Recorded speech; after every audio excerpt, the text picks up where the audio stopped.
బోధన్ పట్టణంలోని శ్రీనివాస క్యాంపులో civil supply అధికారులు Prabhakar Reddy rice mill seize చేశారు. సుమారు 4 రైస్ మిల్లు ధాన్యంను శ్రీనివాస్ క్యాంప్ వద్ద గల రైస్ మిల్లో నిల్వ ఉంచినట్టు అనుమానంతో అధికారులు దాడులు చేసి మిల్లును సీజ్ చేశారు. సాలూరా మండలం తగ్గేలిలో ఎన్ఫోర్స్మెంట్ అధికారులు విచారణ నిమిత్తం మాజీ ఎమ్మెల్యే షకీల్ బంధువులకు చెందిన రైస్ మిల్లో రాష్ట్ర ఎన్ఫోర్స్మెంట్ అధికారులు తనిఖీలు చేపట్టారు. గత 2 వానాకాలాల సీజన్లకు సంబంధించి పౌర సరఫరాల శాఖ 50,000 పై చిలుకు మెట్రిక్ టన్నుల ధాన్యం కేటాయించగా అందులో 35,000 మెట్రిక్ టన్నుల సీఎంఆర్ రైస్ తిరిగి ఇవ్వాలి, కానీ కేవలం 5,000 మెట్రిక్ టన్నులు మాత్రమే ఇచ్చి మిగతాది సాధ్యం కాదని వేరే 4 మిల్లులు కేటాయిస్తున్నట్టు చూపించారు. అందులో సైతం కేవలం 4,000 మెట్రిక్ టన్నులు మాత్రమే సీఎంఆర్ ధాన్యం శాఖకు ఇచ్చారు. పూర్తి వివరాలు ఇంకా తెలియాల్సి ఉంది.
రైస్ మిల్ రొటీన్ చెకప్లో ఈరోజు హైదరాబాద్ నుంచి వచ్చి ఈరోజు ఇక్కడ ఒక 4 రైస్ మిల్స్, ఒకటి ధన్విక, ఆమిర్, రాహిల్, రాసు, ఈ 4 రైస్ మిల్ ఇక్కడ చెక్ చేయడం జరిగింది. ఇక్కడ ఈ ప్యాడీ అంతా ఆల్రెడీ డిఎస్ఓ ఆర్డర్ ప్రకారం వేరే రైస్ మిల్స్కి షిఫ్ట్ చేయడం జరిగింది. కొంత ప్యాడీ ఉంది, కొంత షార్టేజ్ ఉంది, కొంత ప్యాడీ ఉంది. తర్వాత ఇక్కడ రైస్ కూడా ఉన్నాయి.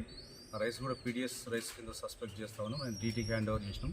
ఆయన శాంపుల్ పంపి దాని మీద పీడిఎస్ రైస్ సంబంధించి యాక్షన్ తీసుకుంటాడు. తర్వాత దీని ఆర్కమ్కు పంపినామని చెప్తా ఉన్నారు. ఇక్కడ ఆర్కమ్ ఆల్రెడీ పారిపోయి ఉన్నాడు. ఆర్కంలో ఇంతకుముందు ఒకసారి మేము చూసినప్పుడు అక్కడ ప్యాడీ లేదు. ఆర్కమ్కు ఏదైతే ప్యాడీ ఇచ్చారో వాళ్ళు ఆల్రెడీ అమ్ముకున్నట్టున్నది. వాడు పారిపోయినాడు. దాని మీద కాంప్లీట్ ఇవ్వమని డీటీకి కూడా చెప్పాను. ఈరోజు కాంప్లీట్ ఇస్తున్నాడు దాని మీద. ఇక మిగతా రైస్ మిల్ ఎక్కడైతే ప్యాడీ విలేజ్ పోయిందో అవన్నీ చెక్ చేయాల్సింది, ఇన్స్పెక్షన్ చేయాల్సింది. ఫర్దర్గా దాని మీద మీకు ఇన్ఫర్మేషన్ ఇస్తాం. మరిన్ని అప్డేట్స్ కోసం మా ఛానల్ని సబ్స్క్రైబ్ చేయండి.